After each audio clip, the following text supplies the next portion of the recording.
What's up, guys? Welcome back to the channel. So we're going to talk about Stephen A. Smith one more time. Now, he is finally coming out and admitting that he regrets voting for Kamala Harris, and that if he would do it all over again, that he would actually vote for Donald Trump. Now, absolutely hilarious in my opinion. But let's watch this clip first, and then we'll get into why I believe that he's actually saying this. But please hit the like button down below and make sure to subscribe. Let's get into the clip. Welcome back, America. Stephen A. Smith. So could you see yourself seeing what you see now? And obviously, Donald Trump can't run for president again, but if he could, under the current circumstances, could you see yourself voting for him? Quite possibly. I'm not going to sit up there and dismiss that anymore. I think we're beyond that. He would have to prove a lot, Mark. And I'm not talking about policy now. For a second, allow me to say this. What concerned me about Donald Trump, and the reason I voted against him and voted for Kamala Harris, was because I felt that he would be divisive, that he would create chaos because he demands such a level of loyalty and fealty to him. And that would take priority over governing our nation.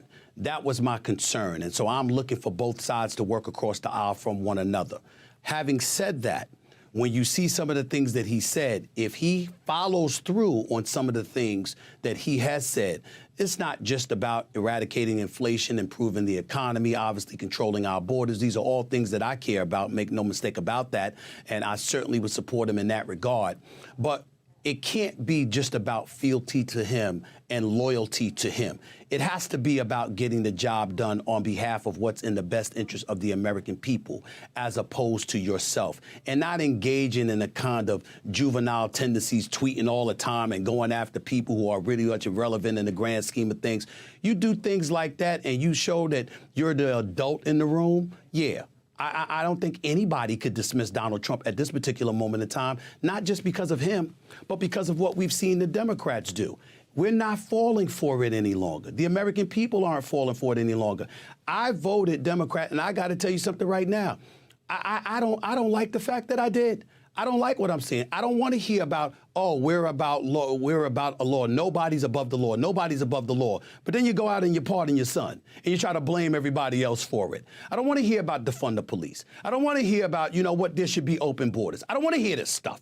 And I don't think most of the American people want to hear that. We're thinking about the state of affairs that's in. We're not about America only, but being about America and prioritizing what's going on in this nation with the desolate and the disenfranchised and everybody else in between, and looking out for the best interest of what it is for America. That is not a crime for an American politician or a commander-in-chief or a senator or a congressional figure to have that mentality. I want them to have that mentality. So I think about things along those lines. And I'm no longer interested in, nor do I believe any of us should be interested in listening to a bunch of fear-mongering to tell us who we shouldn't vote for. Why don't you come up with a plan that tells us why we should vote for you? That's what I'm interested in. And if Donald Trump, J.D. Vance, Byron Donald, Marco Rubio, or the host of other Republican candidates coming down the pike, that's the kind of message that they're going to put forth, I'm down for it. I'm open-minded enough to make sure that I entertain that from a policy perspective. That's what I want for the American people. That's what I want for this nation. That's why we love you, my man. Now, So you've seen that, right? Now, this is what I think. This guy is, first of all, a coward. Now, the reason that he's actually coming out and saying all of this is, well, the question that I have is, what has changed? What have you noticed? Why would you regret voting for Kamala Harris if Donald Trump hasn't been president yet? He hasn't even been inaugurated. So nothing that Donald Trump would have done that caused you to vote for Kamala Harris haven't happened yet. So why would you regret voting for Donald Trump? Well, the reason is that, once again, this guy is a coward. Because he sees all of these things that has happened. He's always been able to see them, but he never said anything about it because of his audience and who he worked for. So at this point, he really doesn't care. But once again, this is why he's called a grifter, him and Cenk Uygur, because they're shifting gear now because they notice that most of the country is, they're Trump voters. They support Donald Trump. And they've also noticed the decline of the mainstream media viewership. Those liberal viewers are abandoning these so-called pundits, these liberal pundits. And so if he continued to be pushing the same message that he was pushing and that liberal media was pushing, he was also going to lose some audience members. And he's shifting from being more sports commentary to political commentary. And so if that's the career path that he's trying to go into, then he has to be a little bit more moderate or, a little bit more right leaning. He can't come out and do what these liberal media propagandists are doing because he's not going to get the viewership that he's looking for. So this is why it's called grifting. There has nothing has happened to cause him to actually regret voting for Kamala Harris. Why would he already regret voting for her?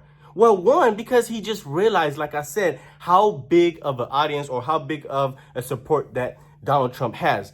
He could have switched his mind a long time ago, but why did he choose to do it now? Because they got blown out in the elections. Every single thing that he said that Donald Trump was going to do or that he was supposed to do that would cause somebody to vote for Kamala Harris hasn't happened yet. So why would you shift your gear? And everything that you say that caused you to shift your gear now that you're seeing are already things that people have already seen before. We've already pointed these things out.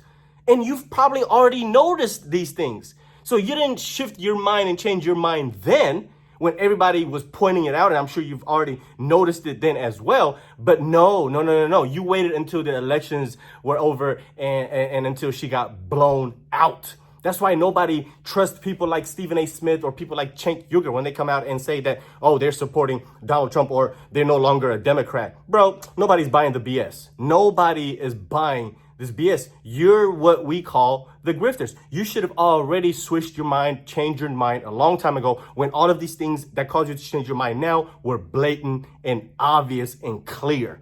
But hey, some of us can't think critically well enough to, realize these things and see these things. I guess that's what it is, but I don't know. Let me know what you think, guys. Is he grifting? Is he finally starting to wake up? Has he taken the red pill? I don't know. I have no idea. What will tell me is the next voting cycle. Whenever the midterms come up, whenever it's 2028 and we get to vote all over again, and if he's still voting for Democrat as a so-called independent after talking about the Democrats the way that he's talking about them, yeah, nobody believes it. The only excuse that I would give Stephen A. Smith for changing his mind is how the left has been treating him for criticizing the Democrats. That's the only thing, because they have been treating him really, really badly for just even coming out and saying, hey, where's the money? What happened to the $1 billion? Why did Al Sharpton and Roland Martin, why did all of these people get paid, right? That's a valid criticism, which I appreciate. And that's the only excuse that I would give Stephen A. Smith for wanting to change his mind about being a leftist, essentially, is because how bad they've actually been treating him and, calling him a sellout and saying he's MAGA now and he's, whatever, right? Just basically attacking him as a person. So that is the only reason that I would accept Stephen A. Smith changing his mind. Not policy-wise. We're not talking about policy, because you can't come out and say that because you voted for Kamala Harris because you liked her policies, quote unquote, and you thought that Donald Trump was more divisive. But what he just experienced was the divisiveness of the left, and he experienced it firsthand. So no, Donald Trump is not divisive. MAGA is not divisive. The right and conservatives are not divisive. We're actually more accepting than the left is. But he noticed that whenever he started to come out and started criticizing them and, talking bad about the left, talking about bad about the Democrats, they started putting that verbal whiplash on him. That's what Roland Martin was doing. He noticed that Stephen A. Smith was running away from the plantation. Stephen A. Smith right now is in the Underground Railroad. He's trying to escape. He's trying to escape the Democrats.